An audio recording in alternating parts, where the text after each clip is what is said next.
पानी से डरने वाली बतख। एक बार एक जंगल में एक तालाब के किनारे पर एक पेड़ था जिस पे बहुत सारे पक्षी रहते थे।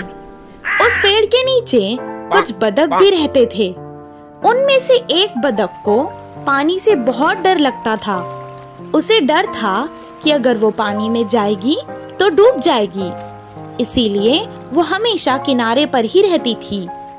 उसके दोस्त उसे हमेशा बढ़ावा देते थे और कहते थे बहुत सारे चीजें खाने को मिलती है, जमीन पर कुछ नहीं। वो उनकी बातें सुनकर चली तो जाती, पर जैसे ही पानी को देखती तुरंत डर के वापस आ जाती। कभी जब उसे खाने को कुछ नहीं मिलता तो वो भूखी ही रह जाती, पर कभी पानी में नहीं जाती। मेरे दोस्त कितने मजे से खाना खा रहे हैं। पानी में कितना सारा खाना है और मैं यहाँ अकेली भूख से तड़प रही हूँ। पर भूख से तड़पना पानी में डूब के मरने से तो अच्छा है। मुझे पानी से बहुत डर लगता है, पता नहीं ये डर कब खत्म होगा। पेड़ के ऊपर से एक कौवा हमेशा उसे देखता था। उसे किसी भी तरह से अपने दोस्त का ये डर निकालना था। उसने बतख से कहा, दोस्त तुम इतना क्यों डर रहे हो?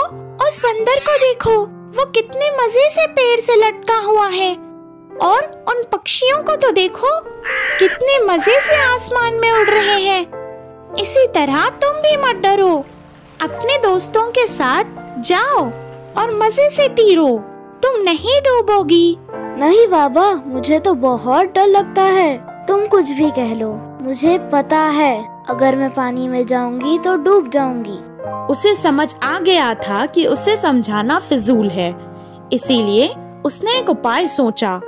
ठीक है, अगर तुम नहीं जाना चाहती तो तुम्हारी मर्जी। कल हम सारे मित्र जंगल देखने जा रहे हैं, तुम मेरे साथ चलोगी?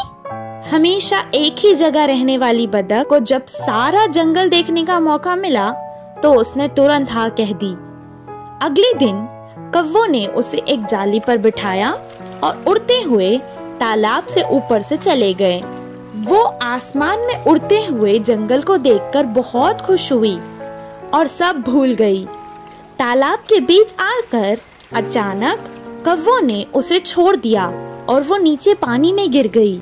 कुछ देर वो डरने लगी कि वो पानी में डूब जाएगी और बचाओ बचाओ चीखने लगी, पर जब किसी ने उसकी मदद नहीं की तो वो खुद ही धीरे धीरे तैरने लगी। कुछ देर के बाद उसको सारा डर निकल गया और वो मजे से तैरने लगी। उसके दोस्त भी उसे तैरते हुए देखकर बहुत खुश हुए।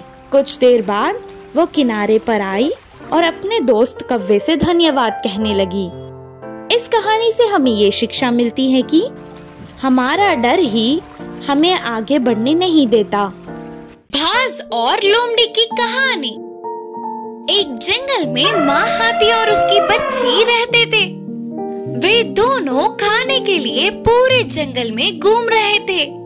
एक दिन उनके ऐसे घूमते हुए नन्ही हाथी पर एक बड़ी सी डाल टूट के गिरने पर वो वहीं मर गई। उसके इकलौते बच्चे को मर जाने पर माँ हाथी रोने लगी। वह रोती रही और वह ऐसे अपनी बच्ची को छोड़कर नहीं जा पा रही थी। ये सब एक बाज पेड़ से देख रहा था। हाथी के बच्चे के शरीर को देखते ही उसके मुंह में पानी आ गए, लेकिन उसकी माँ उधर से जा ही नहीं रही थी। रात ढल गई तो उसका जमीन पर घूमना मुश्किल था। ऐसे चालाकी से सोचकर हाथी के पास जाकर बोला, दोस्त और कब तक ऐसे रोती बैठोगी? रात हो गई तो सारे भूत यहाँ पहुँच जाएंगे, इसीलिए तुरंत ये जगह छोड़कर चले जाओ, यही तुम्हारे लिए अच्छा होगा। बोलते हुए जल्दबाजी करने लगा बाज। इतने में ही उसी तरफ से गुजरने वाली लोमड़ी ने भी देखा। उधर मरे पड़े हाथी की बच्ची को देखते ही उसके मुंह में भी पानी आ गए, लेकिन उससे पहले ही उस शरीर के लिए बाज का इंतजार करना उसे अच्छा नहीं लगा। उस माँ हाथी को किसी भी तरह रात होने तक रोक पाए तो इस बात की भला टलेगी और वही उस शरीर को खा सकेगी करके सोचकर धीमे धीमे वहाँ आकर बोली, अपनी बच्ची को ऐसे छोड़ के जाने के लिए तुम्हारा मन कैसा हो रहा है दोस्त? थोड़ी देर के लिए रुक जाओ, कब क्या हो जाए किसे पता, और कौन बोल सकता है? बोली लोमड़ी। इस तरह उस माँ हाथी को उधर से भगाने के लिए भास और रोकने के लिए लोमड़ी कोशिशें करने लगे।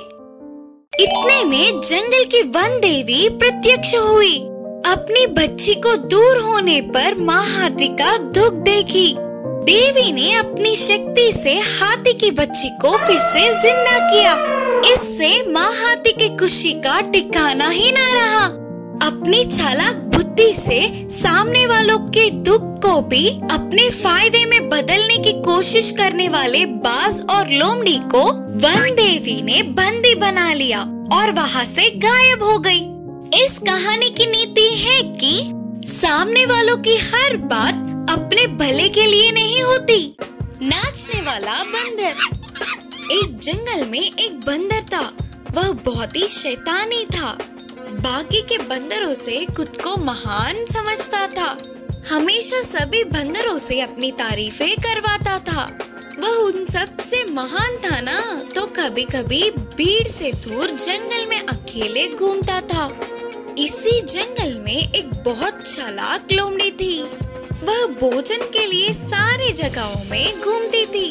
उसका आना देख लोमड़ी के हाथ लगेंगे तो काम खत्म करके बाकी के छोटे छोटे जानवर बच के निकल जाते। इससे वह पेट भर का भोजन खाकर बहुत दिन हो गए। एक दिन खाने के लिए ढूंढ रहे लोमड़ी को बहुत सारे फलों से एक आम का पेड़ दिखा। उन आमों को देखते ही उसे खाने की इच्छा जागी। इस पेड़ के आम बहुत स्वादिष्ट होते हैं करके सबके मुंह से सुना था। आज किसी भी तरह इन्हें खाकर मेरी भूख को बुझाना ही होगा करके सोची लोमड़ी। लेकिन आम इतने ऊंचाई में थे कि उसको नहीं मिले। फिर भी उछल उछल कर उन आमों को लेने की कोशिश की। कितना उछलने पर भी फल नहीं मिल रहे थे। लेकिन ऐसे स्वादिष्ट एक काम को तो खाना ही है करके दृढ़ निश्चय किया। ऐसे बार बार कोशिश करती रही। इस लोमड़ी को देख पेड़ पर बैठा शैतान बंदर गिर गिर के हंस पड़ा। उस बंदर को देखते ही लोमड़ी को एक चाल सूझी। ओ मेरे सुंदर सा प्यारा सा बंदर दोस्त, तुम्हें ना देखने वाले इन हाके किस बात की, और तुम्हारी तारीफें ना करे तो ये मुंह किस काम का। बोलते हुए शुरू किया। पहले से ही तारीफों से फूलने वाला बंदर लोमड़ी की बातों से और उबर गया। तुम्हारे चलने से ही मोर नाचना सीखेगी। तुम चलने से अच्छा उस पेड़ पे नाचोगे तो उसकी सुंदरता एक अलग ही बात होगी। मुझे तुम्हें पेड़ पर नाचते हुए देखना है करके लोमड़ी के बोलते ही वह बंदर खुशी से उस पेड़ पे इधर उधर उछलने लगा। इससे बहुत सारे आम नीचे गिरे। लोमड़ी की खुशी का ठिकाना ही न रहा। उन सारे फलों को टोकरी में डालकर बोली, अरे ओ टेढ़ी बंदर, तेरी पागल को देख नहीं पा रहे हैं, बस कर अभी। बोलते हुए और चार बातें सुनाकर उस फलों के टोकरी को लेकर उधर से झट से भाग गई लोमड़ी। अचानक घटित इस घटने से शैतान बंदर चौंक गया। इस कहानी की शिक्षा है कि तारीफों से उभरना नहीं। खरगोशों का नायक बना लोमड़ी। एक जंगल में नदी के किनारे के पेड़ पौधों में बहुत सारे खरगोश रहते थे, लेकिन वे सब एक दूसरे से लड़कर एक साथ नहीं रहते थे। वे सारे आहार ढूंढने के लिए अलग अलग जंगल में घूमते थे। उसी जंगल में एक चालाक लोमड़ी थी। वह अक्सर अकेले दिखे खरगोशों को पकड़ के ले जाती थी और अपनी जगह बैठकर आराम से खाती थी।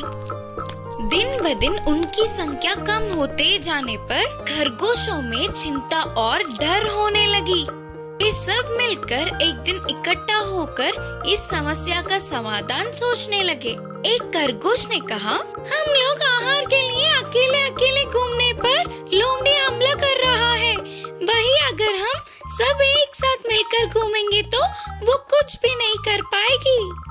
इसीलिए अब से हम लोग अपने छोटे छोटे लड़ाइयों को बाजू में रखकर मिलकर ही रहेंगे। लड़ाइयों से ज्यादा अपने प्राण जरूरी होने के कारण वे सारे मान गए। उसके अगले दिन से ही खरगोश इकट्ठा होकर घूम रहे थे। इससे लोमड़ी हमला नहीं कर सकी। ऐसे तो उसे भोजन मिलना मुश्किल हुआ। अगर ऐसे ही और थोड़े दिन भूखी रही तो उसका बीमार होना निश्चित था। सोचकर तुरंत उसे एक उपाय सूझी और वह खरगोशों के पास जाकर बोली, अरे डरो मत, मैं अभी तुम लोगों को मारने नहीं आई रे, बल्कि तुम लोगों से दोस्ती करने आई हूँ। करके लोमड़ी के बोलने पर खरगोशों को यकीन नहीं हुई। वे अपनी सावधानी में थे। फिर 2 दिनों के लिए लोमड़ी के उन पर हमला करने की कोशिश नहीं करने पर आखिर में खरगोशों ने उस पर भरोसा कर लिया। फिर एक दिन लोमड़ी उनके पास आकर बोली, तुम लोगों को देखा तो मुझे बहुत अच्छा लग रहा है रे, लेकिन एक कमी है। तुम लोगों को एक नायक की जरूरत है। अगर वो होगा तो तुम लोग और ज्यादा बलशाली होंगे ना। तुम लोगों का कोई कुछ नहीं बिगाड़ पाएगा। तब खरगोशों को समझ नहीं आ रहा था कि उनमें से कौन नायक होगा। इतने में लोमड़ी ने कहा, अरे बाबा, अगर तुम लोगों को कोई आपत्ति नहीं तो मैं तुम लोगों का नायक बनूंगा ना। अब लोमड़ी सबसे अच्छे से रहने लगी करके सारे खरगोश मान गए और तुरंत लोमड़ी ने अपनी चालाकी का प्रदर्शन किया। तो फिर क्या बोलते हो? मैं तुम लोगों का नायक हूँ ना। मेरे लिए हर रोज भोजन का व्यवस्था करना तुम लोगों की जिम्मेदारी है। इसीलिए हर दिन एक छोटे छोटे जानवर को लाते हो या फिर तुम में से कोई एक मेरा भोजन बनेगा, ये तो तुम पर छोड़ता हूँ मैं। बोलते हुए लोमड़ी हंसने लगी।